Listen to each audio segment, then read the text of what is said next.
Hey everyone, Nut Free Mama here. Today I'm going to show you how to make low-carb pumpkin bars. Okay, let's start off with our ingredients. First, you need 1 cup of pumpkin puree, so that's 15 ounces. You want it to be the 100% pure pumpkin.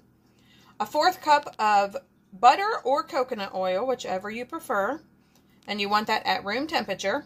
2 ounces of cream cheese at room temperature, 2 large eggs, 1 teaspoon of vanilla extract, 1 cup of some kind of flour substitute. I'm using Carb, 2/3 cup of some kind of sugar substitute. I'm using Monkfruit.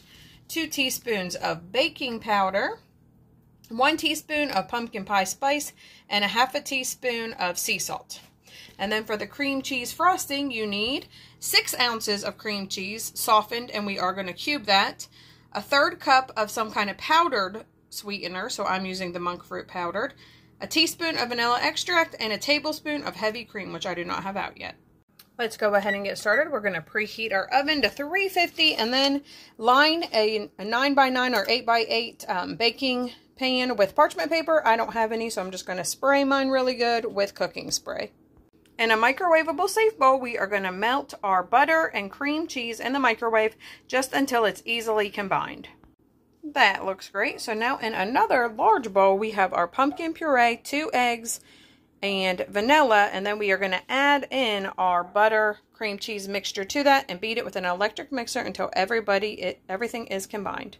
That looks nice and smooth. So next we are going to add in our flour, sugar, baking powder, and pumpkin pie spice and salt and mix it to combine.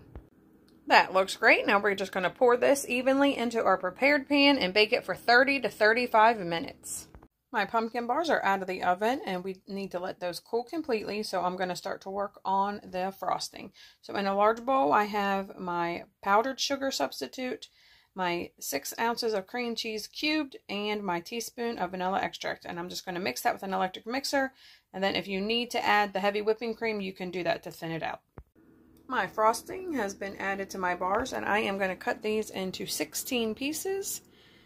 You can cut them in however many you want, and mine is about 4.5 carbs per piece if I cut them into 16. Thanks for watching, and we'll see you next time.